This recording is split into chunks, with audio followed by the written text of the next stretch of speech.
Understood. All right. Shalom. This is the ISUBK. We started out in 1 West, Harlem, New York, 125th Street under Commander Johnny Yohana. And we teach Blacks, Hispanics, and the First Nation peoples that they are the true children of the Lord. You know what I mean?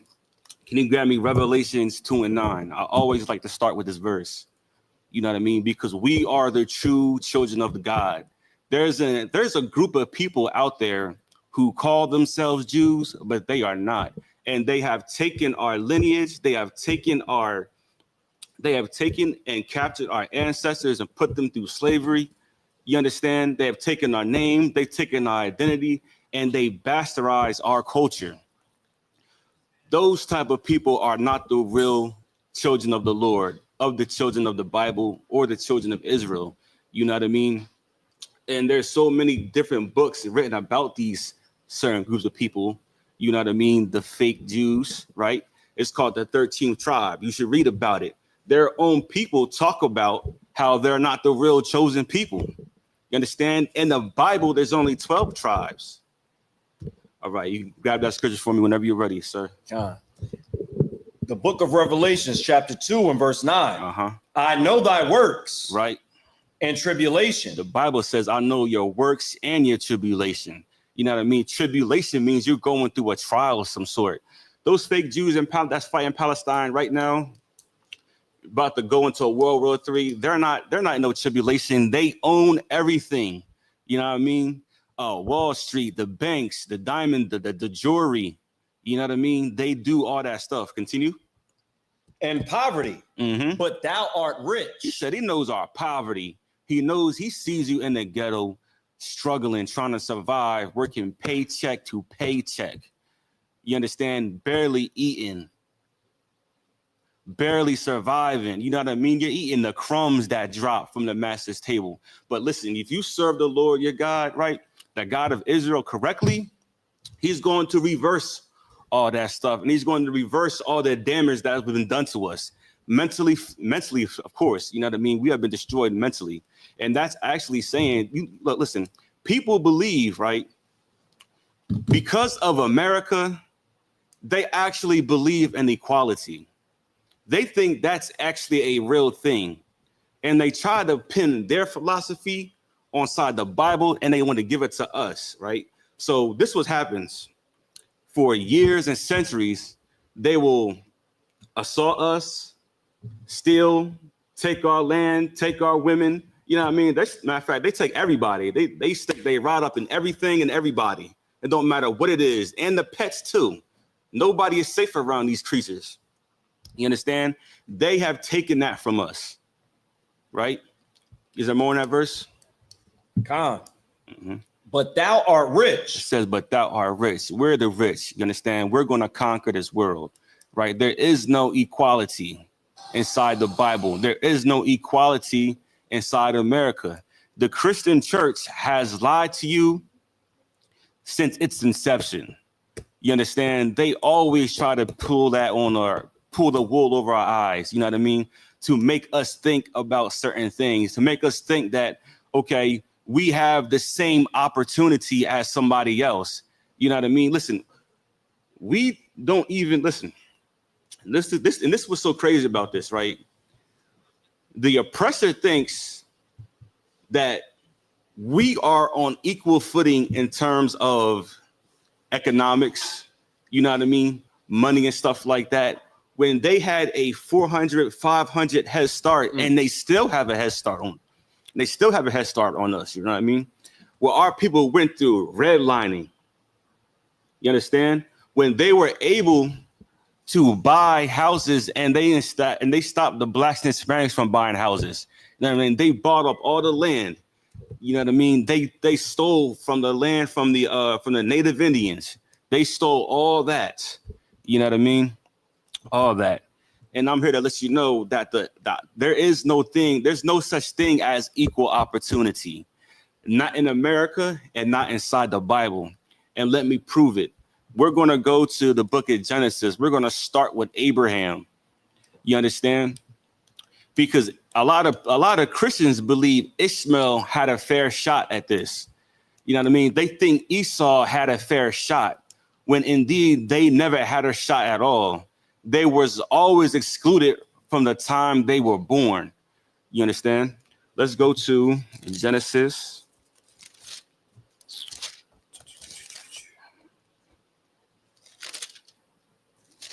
Hold on, I'm gonna get that for you. 1 second.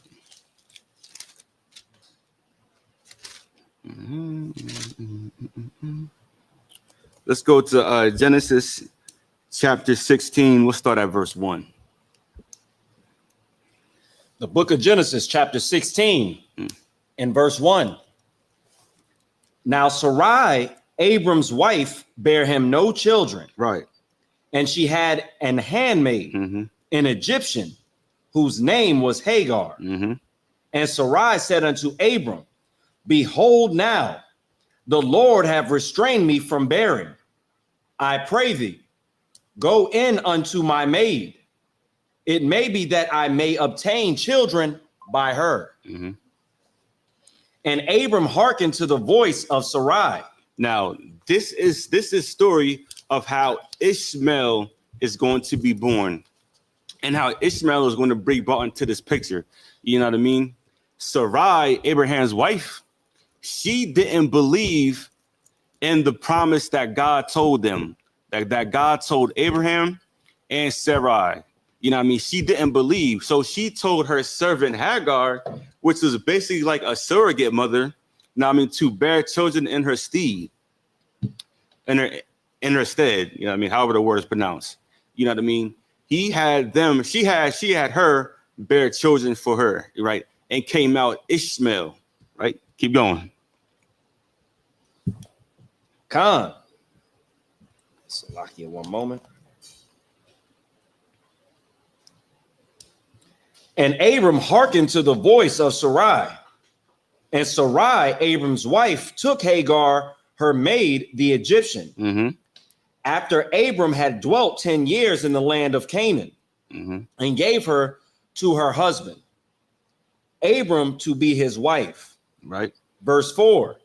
And he went unto Hagar, and she conceived. And when she saw that she had conceived, her mistress was despised in her eyes. All right. Right. So now this is a story, right?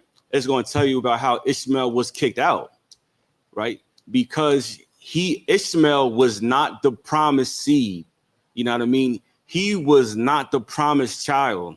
The child was supposed to come from Sarai or Sarah. That's where it started from. So it doesn't matter if Abraham was his father or not. God told Sarai that her son that came from her womb was going to be the promise. And this was done before they hadn't even thought about it. You know what I mean? Now let's drop down and we'll go to verse 17. We're talking about the covenant. Salakia, was there a different verse you was looking for? No, just verse 1. Verse 1, chapter 17, verse 1. Oh, Salakia, okay. The book of Genesis, chapter 17 and verse 1. And when Abram was 90 years old and 9, the Lord appeared to Abram. Wait, right there. Listen, and this is very important because a lot of people say that God was just talking to everybody at that time when that wasn't true. The Lord only appeared to Abraham. He didn't appear to everybody. All right. So keep that in the back of your minds. You understand? Go ahead. And said unto him, I am the Almighty God. Walk before me and be thou perfect. And be thou perfect. You know what I mean? Keep the law, statutes, and commandments. To let y'all further know that it is a possibility to be perfect on this earth. You know what I mean? To walk perfect. Go ahead. Verse 2, and I will make my covenant between me and thee. Listen, the Lord said he's going to make his covenant between Abraham and himself. That's only two people as part of this covenant. Covenant, not government, you know what I mean? Only two people part of that. You understand? So as we're going to read further into the story, because a lot of Christians like to say that the covenants is now for everybody because of John 3:16. You know what I mean? they like to say that God is for everybody, and that's a lie. The covenants was only given to Abraham, and then Abraham passed it to Isaac, and then Isaac passed it down to Jacob, and then Jacob's name was changed to Israel. You understand? And then the 12 tribes of Israel had gotten the covenant of the Lord. Now we can read on, right? Verse 3, and Abram fell on his face, and God talked with him, saying, as for me, behold, my covenant is with thee, and thou shalt be a father of many nations. Neither shall thy name any more be called Abram, but thy name shall be Abraham, for a father of many nations have I made thee. So understand, so this is also something that you have to understand, right? If God made a covenant with all nations, then why didn't he change their names? Think about it. He changed Abram's name to Abraham, and he told Abraham he was going to be the father of many nations. That promise wasn't given to everybody. The covenant wasn't given to the whole world. It was given to one man and his seed, right? Go ahead, verse 7, please. Verse 7. And I will establish my covenant between me and thee. God and Abraham. Go ahead. And thy seed after thee in their generation. And his seed after him. That's where it's coming from. It's coming from the seed. That's who falls in line. It's like you're passing down an inheritance. You know what I mean? You can ask anybody, ask any father, right? And you and you have something set up for your sons or for your children. You know what I mean? And are you going to, when you pass away and it has to be transferred, you're not going to say it's not for everybody just because they happen to stumble upon it. Right. You know what I mean? You just can't happen to stumble upon it and now claim this as yours, as your blessing. This is for his seed and his seed only. Keep going.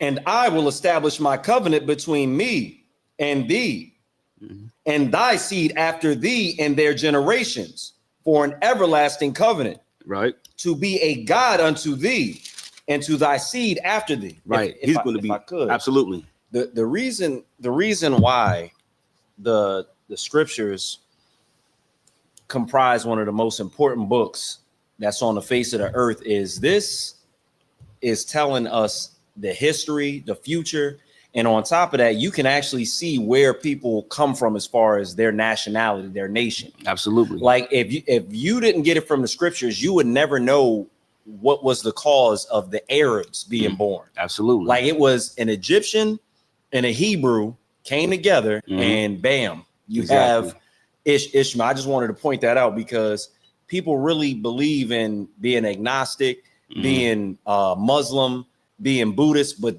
it does not give you the full picture. And you can see from what you read and what you're breaking down, it's giving a great picture of what life is actually about and where it comes from. So absolutely. The water for that. You know what I mean? Because that's also what the Christian church doesn't teach. It doesn't teach from Genesis all the way down to Revelation. They start at Proverbs and Psalms. You know what I mean? And they might talk about David and his glorious acts. Right. But they're not going to talk about Abraham and the covenant and how God specifically says it's for him and God. And then God says, this is going to go down to your seed. Right. You know what I mean? It's like your young man, Timothy, you had the water. All right. Now we can continue reading. We left at 8. We had 8. The water. And I will give unto thee and to thy seed after thee the land wherein thou art a stranger. Damn. Listen to that. The Bible, God just told Abraham that he's going to give them a land that they did not own. He's going to give them a land that they were a stranger in. Ask yourselves, does that sound like equality to you? Does that sound like an equal opportunity? You know what I mean? That sounds like conquest and world domination, because that's exactly what the promise was. As long as Abraham and his descendants served the Lord, we was going to control this goddamn planet. You understand? Keep going. The land wherein thou art a stranger, in the land of Canaan, for an everlasting possession. For an everlasting possession. We was never going to give up our rulership. You understand? We were supposed to be in rulership from that time until today, and then forevermore. You know what I mean? The past, future, and present. That is our true status on this earth. The 12 tribes of Israel, the blacks, Hispanics, and First Nation people. You understand? But we decided not to follow the Lord. We decided not to follow God. Keep going. Verse 9, and God said unto Abraham, thou shalt keep my covenant, therefore, thou and thy seed after thee in their generations. Exactly. Go ahead. This is my covenant. And this is the covenant. Go ahead. Which ye shall keep between me and you and thy seed after thee. Every man child among you shall be circumcised. And that is the representation of the covenant. That's how you know that you were part of this amazing promise. When you were circumcised as a child, you know what I mean? I believe it's on the 7th or 8th day. You know what I mean? They would take a knife and they would cut the foreskin of your child's genitals. You understand? Right. And that was a sign of the covenant. No other nation was doing that at the time. There wasn't the Ishmaelites. There wasn't the Chaldeans. You understand? Wasn't no Africans. Wasn't no Asians. Wasn't no European. And none of them was doing that at the time. That was uniquely and specifically for Abraham and his descendants. All right, now let's jump down to Deuteronomy chapter 7 and verse 6. And I know we all know this scripture by now, but this is very important to understand that what the Christians teach us every single day, we go to church every single day and we learn stuff that's so blasphemous and disrespectful to the Most High. You understand? And especially as a man, you cannot love everybody and everything, especially for a man. You have a child growing up. You cannot teach him to love everybody. He has to recognize that he has enemies. So when he's out and about with his family, he can see who the potential threat is. If he is always all loving and everything, he is going to misjudge the situation. Right. And there's going to be a psychopathic murderer in front of his face, and he's going to try to forgive him. What that sound like? Dylan Roof. Dylan Roof was a murderer who came inside of a black church, sat with them for an hour, prayed for him, prayed in the black congregation, prayed for him, talked to him, and he still unalived all of them. And then as he's pulling the trigger, shooting them, reloading, not one person got up and tried to stop him. You know what they did as Christians? They tried to pray for him. They tried to pray for a lunatic that was there to murder him. You know why? Because they love everybody. And they think, and listen, and black people think that's what God wants. God wants you to defend yourself when you're being attacked. Go ahead, Officer Call. If I could, I was just going to say, if that group of people knew the scriptures the way they were intended, they would have understood that, number one, you have to be careful about who you let into your congregation, because we don't let our enemies in a congregation. Absolutely. And number two, if they had ever read about the Maccabees, they would have learned from that, because the Maccabees were slaughtered on one of their Sabbath days. Absolutely. And then the next time it came around, they decided that they were going to fight. Absolutely. So those black people in there should have put up a fight, because faith without works is dead. And also you learn from, your forefathers and foremothers on the mistakes that they made. But if you don't read the scriptures, you're going to let Dylan Roof come up into that church. If you don't read the precepts right, you're going to allow yourselves to be, just unalive at the hands of one person, and it's many of y'all. That's crazy, right? because that's the fear. And that's a heavy point that you brought out, because that reminds me of when Lot was captured by a heathen king. Right. You know what I mean? And then Abraham got him and his niggas. They went and got Lot back. Mm-hmm. They went, it was like 300 of them. Something like that. Yeah, that wasn't a lot of them. Man, he said, man, I'm gonna get my nephew back. Right. You know what I mean? And they just captured him. You full blown getting shot and you guys aren't doing nothing. Like this is madness. You know what I mean? This is what Christians don't teach, because if they would have taught that, then a Christian would question it and say, I thought God loved everybody. So why is he allowing Abraham to go start and unalive a whole nation of people? Why is he allowing them to do that if that's the truth? If God loves everybody, peace on earth, you know what I mean? What's that phrase Christians say? Start with a K.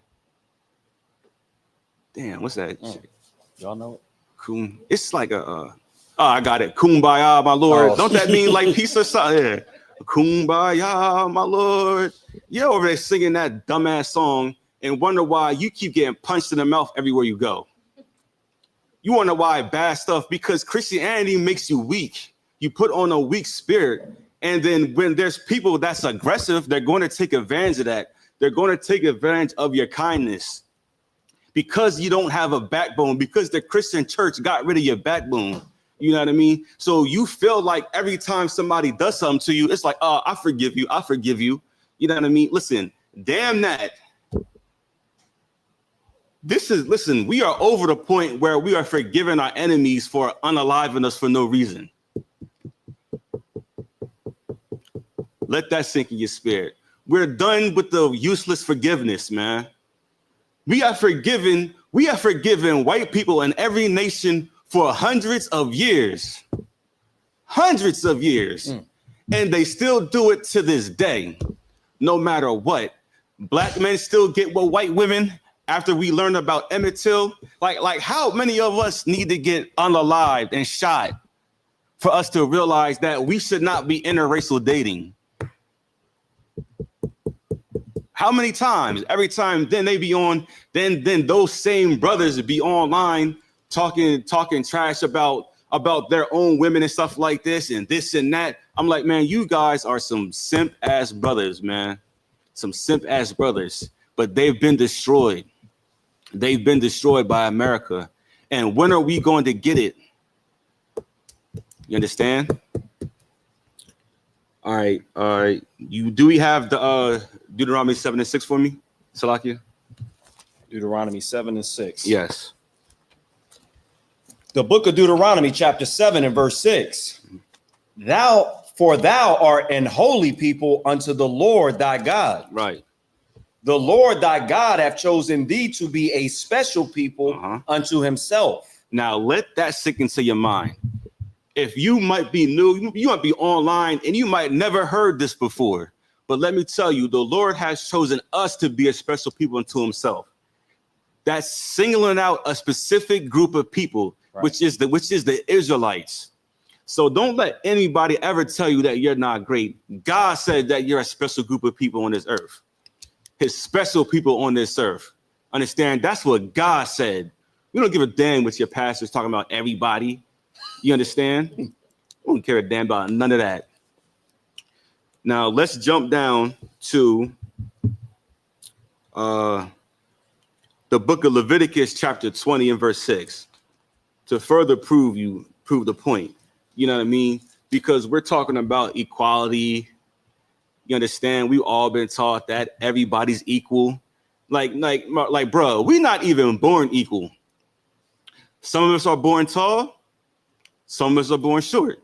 Right. Or Salakia, we grow tall and grow short. You know what I mean? But yeah, everybody understands what I'm trying to say. You know what I mean? Some have beards, some don't have beards. You have mustache, you have big nose. Listen, we have never been equal. Nobody on this earth is equal to anybody. If you're looking at the physical, you understand? Like even our fingerprints are different from one another. It's all different. Got that verse for me, sir? And Salakia, we were at Leviticus chapter 20. Leviticus chapter 20. Yeah.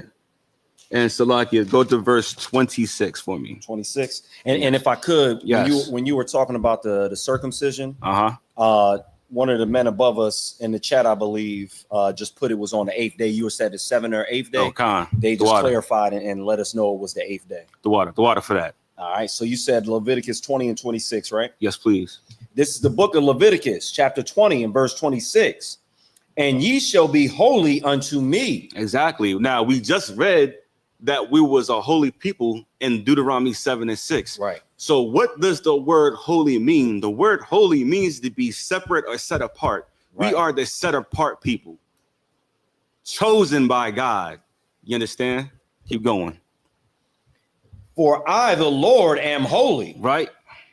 and have severed you from other people. And done what? Severed you from other people. Listen, the Lord said he severed us from other people, man. Listen, whenever you're reading the Bible, you have to take in every single word that the Lord is going to say to you. Right. Every word that's written down, you have to understand the impact in it. You know what I mean? He just didn't say, oh, yeah, here, I just took it away from them. Nah, he says he severed you, which means he cut the link. Whatever link that you was connected to somebody, he severed us from those other people, right?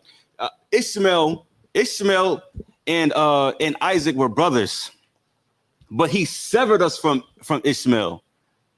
Jacob and Esau were brothers, but he severed us from the Edomites. He severed us. There will never be another connection. And that's God making sure we know that we're his number one. Can you finish that verse, please? And I have severed you from other people that ye should be mine. That we should be the Lord's. You know what I mean? That is our, go ahead. That's just a heavy verse because according to the Christian church, the Lord is everybody's God concerning to being, their people. Absolutely. Like everybody is the children of the Lord according to them. But when you see verses like this, it's clear that he cut them and they just don't want to acknowledge it. Absolutely. You know what I mean? And this is why it's important that the men in the ISUPK teach the masses. You know what I mean? It's up to us to do it because these other organizations, they're out. Nobody is following the laws, statutes, and commandments but us in the ISUPK. And the ones that don't want to comply get kicked out. So we can keep our ranks holy and pure no matter what, right? So we're on a discussion about equality. Let's jump down to the book of Leviticus, and we're going to go to chapter 25, and we're going to start at verse 35, because we're about to show you a difference between a regular heathen and an Israelite. We're going to show you, what I'm about to show you is God's laws, even written how to govern our nation. They make a difference between the heathens and us and regular Israelites. You can read it whenever you're ready, sir. The book of Leviticus, chapter 25 and verse 35. And if thy brother be waxen poor. If thy brother be waxen poor, right? Go ahead. And fallen in decay with thee. Then thou shalt relieve him. Yea, though he be a stranger. Though he be a stranger. You understand? Though he be a stranger, right? Keep going. Or a sojourner. That he may live with thee. That he may live with thee. So it's important that we understand, right, that at this time, we had Israelites scattered about different regions still. So I'm from the tribe of Judah. There might be somebody from the tribe of Manasseh, right? And they might come inside the land of Judah. He will be a stranger to me, but he's still my brother. So context is important whenever you're reading the Bible, because there's two sets of strangers that the Bible talks about. It talks about a natural born Gentile heathen, white man, African, Asian. Those are actual strangers. But then there's strangers Like my brother I haven't seen for a while, you understand? That's from a different tribe and he comes back. Let's keep going. Verse 36. Take thou no usury of him or increase, but fear thy God, that thy brother may live with thee. And that's very important because a lot of times, you understand, when we have a guest in our house or we have somebody come live with us, they already all are falling down, you understand, and they need a spot to live. And it says, don't take no usury upon him. Like, don't make his suffering even more unbearable. That's your goddamn brother. It says, if your brother have fallen and waxen and poor, you know what I mean? You're supposed to do the stand-up thing and be like, yo, I got a spot for you here. Sleep right here. You hungry? You eating? You understand? Is your children good? What do they need? That's how we're supposed to treat each other. That's what it's all about. Keep going.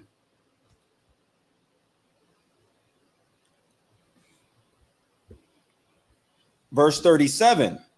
Thou shalt not give him thy money upon usury, nor lend him thy victuals for increase. Listen, I'm not going to tax you for nothing. There's no tax over here. You know what I mean? You're going to eat and just eat. Don't worry about paying me back. You know what I mean? Like some of these loan sharks out here. Do you see how high? Listen, we all have gotten a loan for a car or a house or something. You know how many taxes they put on those things? By the time you paid it back, that $20,000 car is like 40 grand. And then the car depreciates over time. So if you try to sell it, you're never going to get your money back for it unless you totally rip somebody off. But this is the work of the oppressor. This is his cruel and evil system. You understand, that we have to separate from. And this is why we have the laws of God. You should be thankful that we have these laws and we're not out here just like the oppressor. Keep going.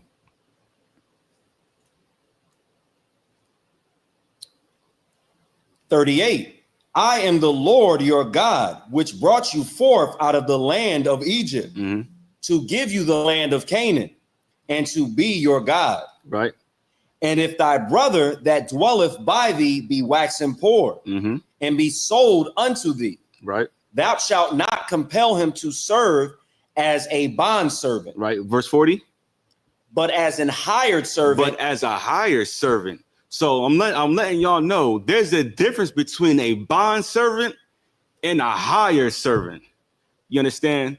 If we were to have another Israelite among us, he will be a hired servant, right? Meaning he works for you. These other nations are going to be our goddamn bond servants. Trust me on that one. I'm going to have a whole rack of them in front of me. Wherever I go, I'm going to walk on them too. My stepping stones. I know it sounds cruel, but listen, they did worse to us. They did worse to our children. You understand?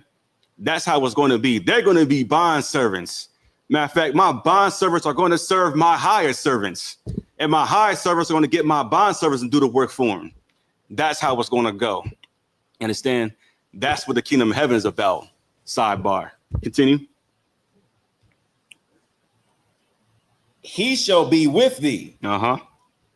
And shall serve thee unto the year of Jubilee. Exactly. Listen, the oppressor don't have nothing called a year of Jubilee, where you can gain your freedom back. You understand? Listen, we are going to be on our jobs till unless the Lord bless you with a great idea or a great opportunity. You are going to be on your job till you're 65, 70. You know what I mean? Listen, there's so many old people I see working. I'm like, damn. I'm like, damn, y'all 75? Still working? That's cruel, man. I know it's a struggle. Y'all for y'all to get up. Go ahead.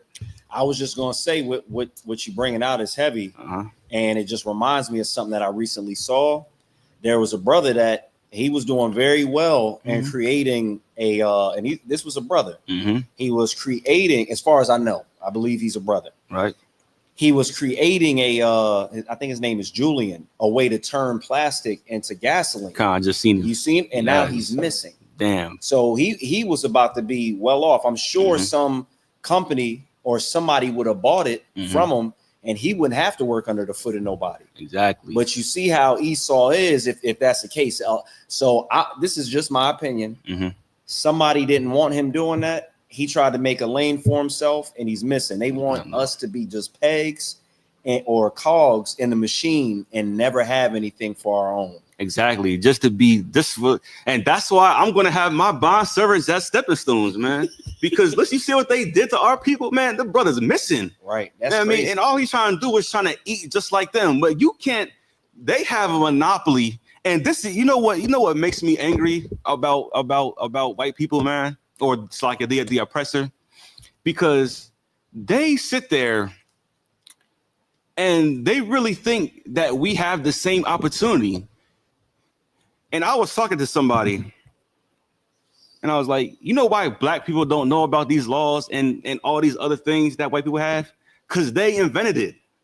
You understand? They invented a trust fund. You understand? They invented I don't know. Just throw some stuff out there, but y'all know what I'm talking about, as far as like banking and everything. Yeah, the banking, right. CDs, stuff that increases, financial vehicles, all that type of stuff. They invented all this crap, right? So, and they're not going to tell us about it. Right. They pass it down to their family. Absolutely, as an inheritance, man. I can't wait to pass down the slave, man. I'm trying to tell you, that's going to be one of my favorite things to do. Wrap them in a little gift. Like, and the kid's gonna be happy like it's an Xbox or used 5.0 Shelby GT Mustang. Exactly. They're gonna be like, damn, they're like, Dad. They're like, sir, I want a new slave. I don't want your old one. I'm like, all right, I understand. But listen, this one got some good. Listen, he got some years in. All right. He know how to work this thing. All right, but you want a brand new one that hasn't had no. I got you. We'll go down to shop. I'll go to Officer Crawl's plantation and see what he's about. Like, what you selling them for? You know what I mean? 30. But yeah, that's the type of thing. Say again. No tax. Oh yeah, no tax. Not going to tax. Yeah, if y'all don't catch what the sister says, she says, and it's gonna be no tax. That's right, man. It's just here, $30 straight, boom. But you understand. That's some of the things that we need to look forward to. And this is why it's important for us to serve the Lord, because even in us serving the God and us disobeying God, the punishments and rewards are different. Right. You understand? When we disobey the Most High, everything gets shut down. Everything about your life going to go chaotic. You can look at a crack-headed, dope fiend oppressor. They can sit there and go to work, have a good old time. You know what I mean? They get high, do all kinds of crazy stuff, and go to work the next day. You understand? But as for you, a Black, Hispanic, or Native Indian, you're gonna have the worst hangover of your life, and you are gonna be like, "Yo, this is not for me." Man, I remember the first time I threw up from drinking too much. I was like, you know what? This is not as fun as it looks. You know what I mean? I don't like it. It's nasty. It don't taste good. And you do stuff to be cool when you were a kid. Like, yeah, I want to join this crowd. It was like, yeah, never mind. You know what I mean? I was like, listen, I'll take some soda and light juice. Go ahead. You know how the oppressor gets rid of their hangovers? How? When they wake up, they just drink a beer or two. That's how they get rid of their hangovers. Hey, drink some more, right? Shit, I'm drunk. All right, drink some more. I need water, 3 days of rest. They take a beer. Dang, Pabst Blue Ribbon. I know, right? There's a professional alcoholics and professional drug addicts. Like, damn, like you've been sniffing coke since you're 15. God damn. You just know the amount you can take before you go over the limit. All right, but yeah. Let's keep going. Where we at? Verse 40? Khan. We left off at the year of Jubilee, so we're at verse 41. All right, the water. The book of Leviticus, chapter 25 and verse 41. And then shall Salakia, and then shall he depart from thee, right, both he and his children with him. Right. and shall return unto his own family. Damn, sidebar. Listen, if you was in slavery, you will not be returned to your own family. Yeah, man, you was never returned to your own family. Listen, listen, I was talking to some pastors last night, and they try to compare this slavery to the chattel slavery that the transatlantic slave trade that our people went through, right? You was never going to get returned to your family after a couple of years. That was never an option for you. You was always going to be a slave no matter what. Right. Beaten, tortured, attacked, you know what I mean? 7 days a week. You understand? There will never be a day off for you. Right. This is completely different. And you better thank the Lord. Listen, you disgusting Edomites out there and you oppressors, you better thank God that we're not as evil as you guys. You understand? All right. Go ahead. And shall return unto his own family, and unto the possession of his fathers shall he return. Absolutely. For they are my servants, which I brought forth out of the land of Egypt. They shall not be sold as bondmen. Salakia. Can I just say one thing? Absolutely. Salakia. This part right here said in verse 41, it says, and unto the possessions of his fathers shall he return. We're so far removed from our heritage and our wealth and our freedom that there's few Black people who have possessions that they can pass down to their children, because you're working at a job to where you don't have stuff you can just pass. Like you can't pass. Every man can't pass down a business to his son. Every man can't pass down riches to his son. We're like good fathers nowadays. They're passing down advice, maybe an old car here or there, but they've removed us so far from, you know, our strength, our wealth, and our God that we don't have possessions to return to. Exactly. From our fathers. Absolutely. We don't have any of that. Salakia. Yeah, and that's also that's a heavy point. It's because they stole it all. Absolutely. You know, I mean, they burned down Wall Street. Right. We would be successful without you guys, but they burned down every successful village, town, city that we ever had. You understand? The lynch mobs attacked the rich of Israel, the rich of our people. They killed them, took their land, put their name on top of it, and said it was theirs. You understand? What was that? Oh, that gold rush. I forget when it was, man. But there was like some big gold rush that they had when, like, as soon as they kicked the Indians off their land, the First Nation people, right? So they kicked the First Nation people off their land and they sent them westward, right? Right. Turns out that there was gold on the land that they sent them to. So then they kicked them out that land. This is what happens. Like we're not poor because we're bad with money. We're poor because we're being oppressed constantly being oppressed. And this is why it's important for us to return to the laws, statutes, and commandments, man. It's no more of we can just wing it. And if I could, I believe it was around the 1849 and on. I believe it was around there because I believe the San Francisco 49ers are named after the gold rush. I believe that's how it goes. So you're absolutely right. It says PBS did a article and it says the gold rush impact on native tribes. Absolutely. So it kicked them off their land, and then, like you said, did more damage. That's crazy. You already took them through the Trail of Tears. Stomped, made them walk. Listen, I didn't know they made them walk barefoot in the snow. Miles barefoot. You understand? That was Andrew Jackson who led that, correct? If I'm coming up, Andrew Jackson. I believe so. I can look it up. You understand? I believe it was one of those horrible presidents. That's on one of our money, our notes. You know what I mean? Our dollar bills. George Washington. These are evil men that they have representing us, or not us, representing America.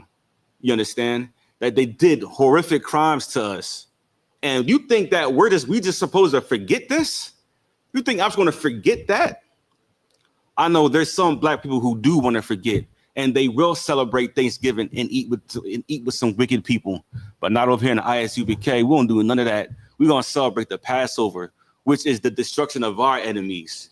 Andrew Jackson at the water. Right. And we'll celebrate the Passover, which is the destruction of our enemies. You understand what God did to the Egyptians for oppressing us for 400 years. And the Bible says it's going to be greater when he sends us out from the northern country. That's in the book of Jeremiah. You understand? The Lord's going to have his revenge because they have afflicted his people. You understand? And this is exactly why there is no equality when it comes to the Lord. So let's wrap that up, right? And let's go to the book of Leviticus. Let's go to the next chapter, right? Since we're talking about, matter of fact, let's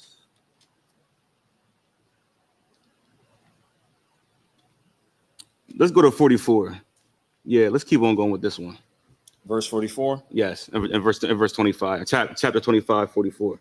The book of Leviticus, chapter 25, and verse 44.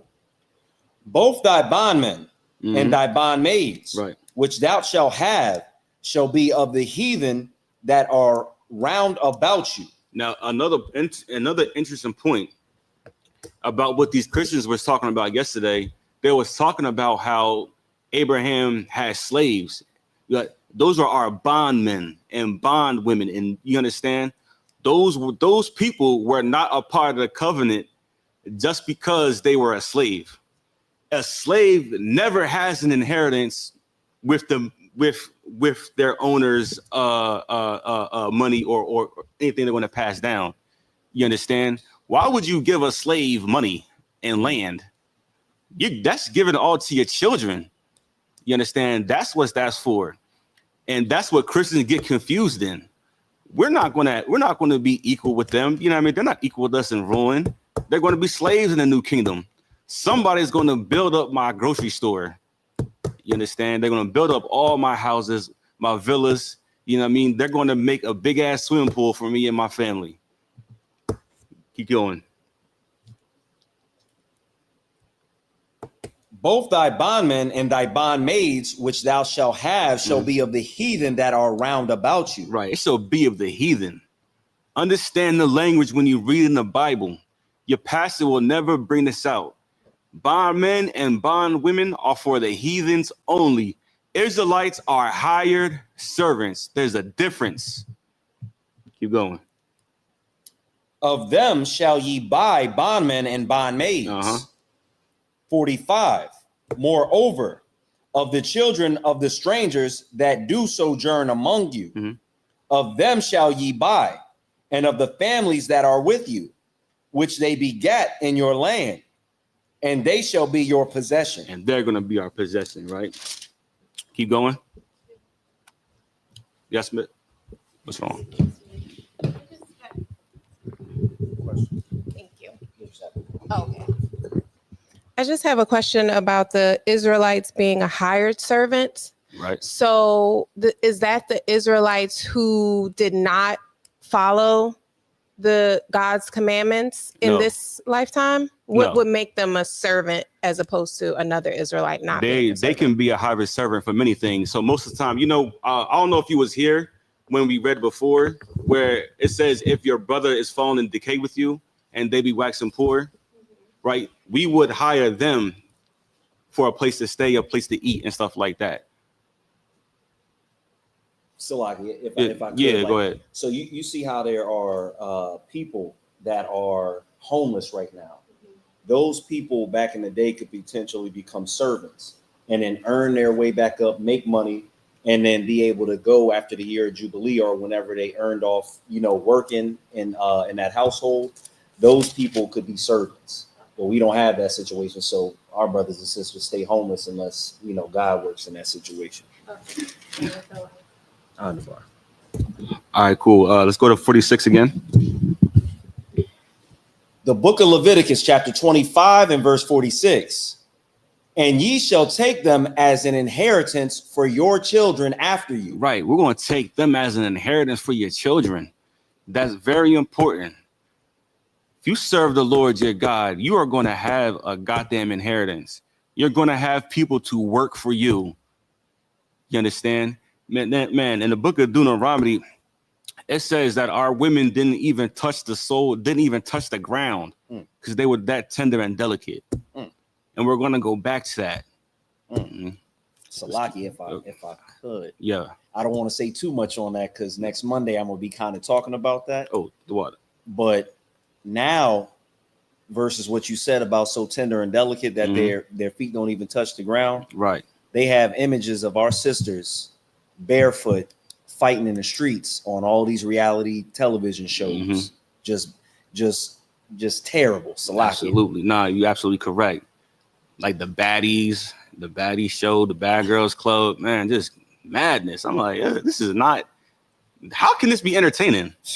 Like, and that's how you know we're destroyed, because we like seeing destruction instead of being embarrassed. Yeah, like who raised y'all, man, to be out here like this?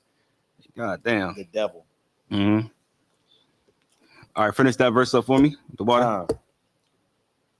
To inherit them for a possession, they shall be your bondmen forever. Forever. Go ahead. But over your brethren, the children of Israel, ye shall not rule one over another with rigor. Exactly. We're not going to be our highest servants. We're not going to rule over them like we're going to be dictators or anything like that. Right. You understand? Like, we're going to be like, oh, bro, do this, do that. You know what I mean? We're not going to be like your bosses at the job, at your slavery. We're not going to be like that. You understand? We're not going to rule them with vigor. All right, now let's go down to chapter 26. You understand? This is some blessings, and this is how we understand. The Lord is only talking to Israelites, and this is all part of the covenant. This is what I want to get everybody to understand. These are part of the covenant. These are the guidelines that we have to follow. If we serve the Lord our God, this chapter, the blessings of obedience. All right. Now let's drop down. We're not going to read all of it. We're going to go back and forth. Let's jump down to verse 6. The book of Leviticus, chapter 26 and verse 6. And I will give peace in the land, and ye shall lie down, and none shall make you afraid. Man, it says none shall make us afraid, man. Nobody. We're never going to have fear of nothing. Right. I know how many of us ever got pulled over by the police, and you had that, your heart drop, your stomach drop. You know what I mean? Like, boom, snap. I know some, because you hear the horror stories. We see the horror stories that happens to us, man. We're no longer going to have that feeling anymore. You understand? We're not going to feel oppressed anymore. We're not going to be afraid to talk back to our bosses when they're treating us like trash. You understand? Mainly because we're going to be the bosses, but y'all understand what I'm trying to say, right? All right, bet. Let's keep going. And none shall make you afraid. And I will rid evil beasts out of the land. Neither shall the sword go through your land. Listen, that's true peace. We read in the beginning in Revelations 2:9 about the fake oppressor Jews, right? There's no peace in their land right now. If they're the so-called real ones, there's no peace there yet. They're still fighting. The Lord said there's going to be peace in our land when we're doing the right thing and obeying them. Keep going. And ye shall chase your enemies. And we should do what? And ye shall chase your enemies. Absolutely. We're going to chase our enemies, man. We're going to chase them down. Go ahead. And they shall fall before you by the sword. Absolutely. And 5 of you shall chase 100. There's going to be 5 brothers going to chase 100 men down, 100 heathens. We're going to be that powerful. That's how strong we are if we serve the Lord. 5 of us is going to take down 100 of them. That means one man, one righteous Israelite is worth 20 heathens. That's the comparison right there. You're strong at, 25. Nah. It said 5. Hold on, Salakia.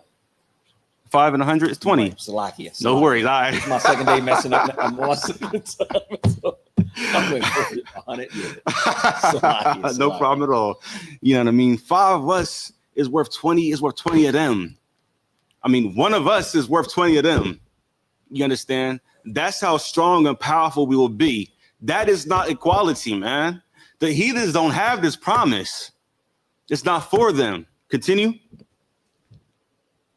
And 100 of you shall put 10,000 to flight. 100 to put the 10,000 a fight? 100 against 10,000? You have an army of devils outside your door, and there's 100 of us. Just 100. We're gonna chase them. They're gonna go out running. Listen, man, you better stop eating pork if you want this kind of power. Right. You better stop having sex with white women. Stop being a LGBTQ member. You understand? Simple stuff. This is the power we have simply by obeying the Lord, giving up birthdays, giving up Christmas, giving up Thanksgiving. We'll have this kind of power, but we also have to take the Lord serious. You know what I mean? You got to take this thing seriously. Keep going. And your enemies shall fall before you by the sword. Verse 9. For I will have respect unto you. Wait, I thought God didn't have respect of persons. He just said, I'll respect unto you. He will always, listen, the Lord will always take your side. As long as you're righteous. Right. Always do it. You understand? Keep going. And make you fruitful and multiply you and establish my covenant with you. Right. And that's part of the covenant. You understand? As long as we do these things, we are going to be part of the covenant with the Most High. You understand? Now let's jump down to 14 real quick. Verse 14. But if ye will not hearken unto my Salakia, but if ye will not hearken unto me and will not do all these commandments, and if ye shall despise my statutes. Man, if you despise his statutes, you know what I mean? If you despise these ordinances, these laws that the God created, if you can't stand the fact that you can't have pork and you just have to go out there and have a piece of bacon, you understand that you have to go celebrate your stupid birthday. You have to go celebrate dumbass Christmas. You have to go celebrate, you know what I mean, food. Like Thanksgiving, you're literally just eating. Right. And you can literally do that on any other day. But you have to do it on a day where it represents the slaughter of your relatives, of your family. You can all get together any other day, but you want to do it on this day to eat food. For macaroni and cheese and stuffing. Stuffing is nasty. And cranberry sauce. You understand? We do that for that day. For them. Keep going. And will not do all these commandments. And if ye shall despise my statutes, or if your soul abhor my judgments, so that ye will not do all my commandments, right, but that ye break my covenant, I also will do this unto you. Listen carefully. I'm trying to tell you, there is no equality. We're going to have a worse punishment for disobeying the laws of God than any other nation out there. Read this. Continue, please. I will even appoint over you terror, damn, consumption, and the burning ague, that shall consume the eyes and cause sorrow of heart, and ye shall sow your seed in vain. Damn, for your enemies shall eat it. It says you're going to do everything in vain. You understand? And we have lived that to this day. He said, listen, God said he's going to appoint terror over you. Listen, man, whatever your worst fear is, that is coming for you. Go ahead. Salaki, I was just going to say, what you're saying is perfect, because even until this day, in today's time, brothers and sisters are doing amazing things, whether it be inventions, creating songs, music, television shows, ideas, food recipes. And the enemy just goes ahead and steals it all from us, no matter what we do. One of the things that keeps racking my brain, I don't want to be, a brother talking about chicken, because they put that's all we eat. But a brother invented the buffalo chicken recipe. Right. And his so-called Edomite friend stole that recipe from him. Damn. And now his people get nothing. All of the great music that we create, R&B, rock and roll, hip hop, country, all that came from us. Absolutely. But who benefits off of it? Who takes the fruit of our labors? the so-called white man, the oppressor. Absolutely not, because that's heavy. That reminds me, you know that song by Bobby Shmurda called Hot Nigga? Yeah. Man, he got out of prison and he said he made like, I think it was like the numbers were so low and their numbers were so high. Like it was millions of dollars they made off that song. And he probably made like 1,200. Yeah. You got 50,000 off of a $14 million song. You know what I mean? That song was a big hit. And he came out of prison and was like, damn, that's all I got. And they ate off him, man. All right, keep going. Salakia. We're at the middle of 17. And I will set my face against you, and ye shall be slain before your enemies. They that hate you shall reign over you, and ye shall flee when none pursueth you. Man, that's what happens, man. We run for no reason. We scared of everybody. We scared of everything, man. And this is why I'm glad the Lord chose me to come inside this truth, man. Because I do not know what kind of man I would be today if I wasn't. You know what I mean? It's like it to my parents that raised me, but they raised me as a Christian. And as a Christian, men are not the type of men that the Lord needs today. Right. You know, he's looking for soldiers, people that's really to stand up and die for these laws, statutes, and commandments. You understand? Who's a man who is willing to risk and lose everything. A woman who is willing and risking to lose everything to serve the Lord. Abraham didn't get the promise just because. You understand? Abraham got the promise because when God told him to offer up his son Isaac, he said, "Yes, sir." And then he told Isaac, he said, "Where's the offering?" Abraham said to Isaac, "The Lord will provide a sacrifice," because Abraham knew deep down that the Lord wasn't going to let him sacrifice his son. And he told him that, and he believed in his heart the whole time that there was going to be another sacrifice up until the point where he was about to stab him. What was Isaac thinking?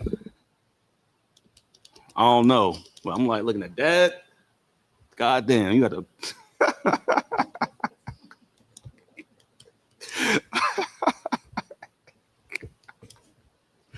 I don't know, man.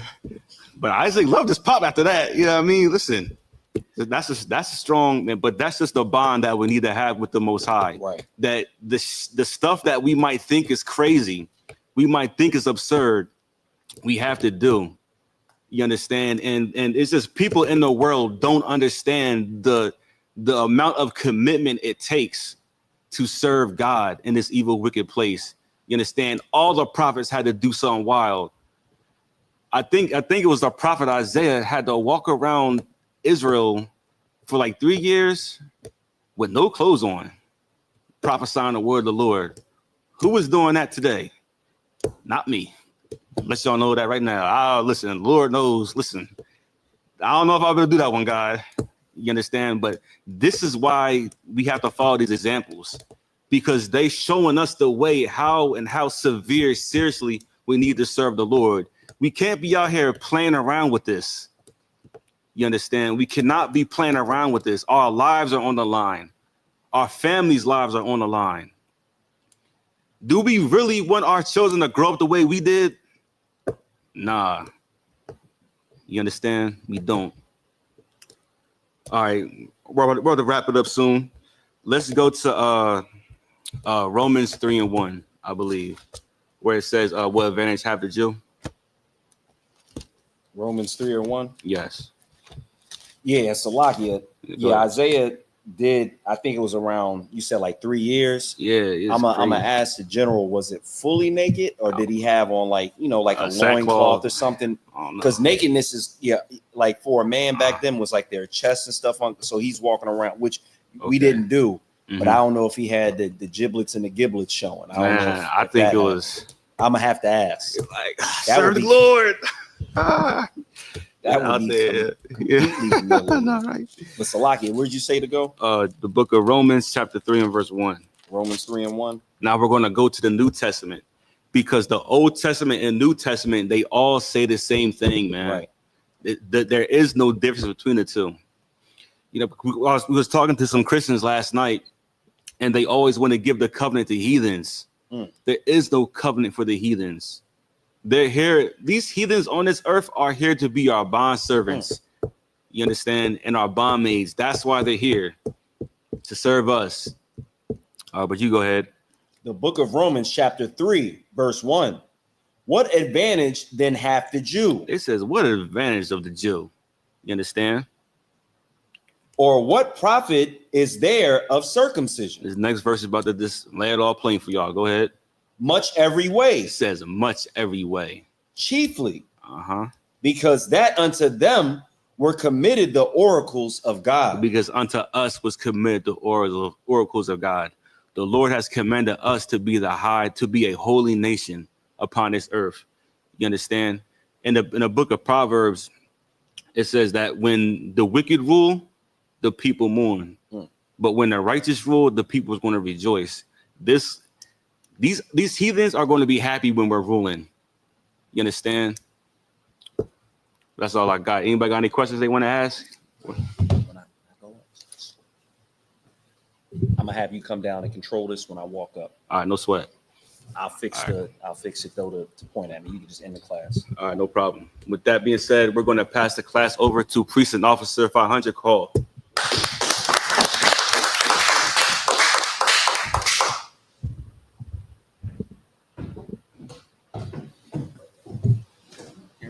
Yeah, if you could.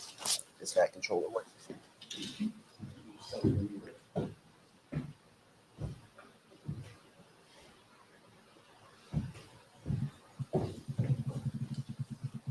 Yeah.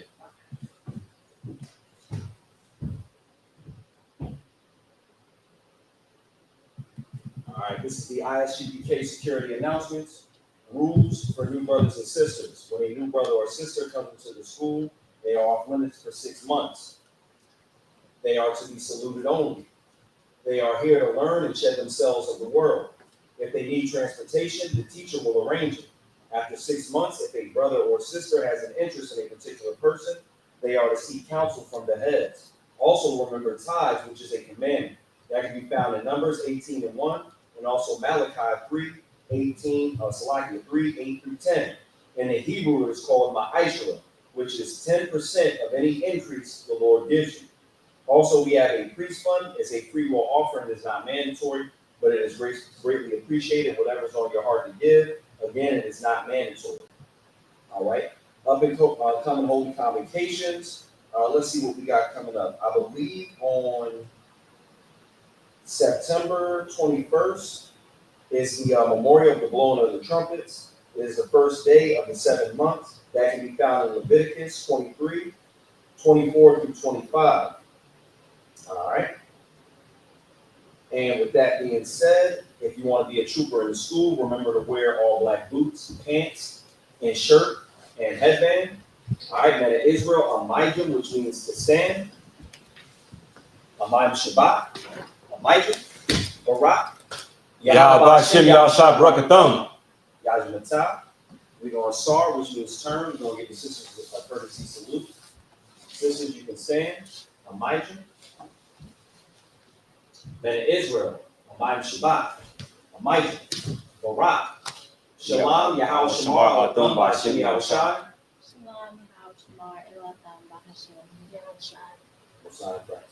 Yajmatah, class dismissed.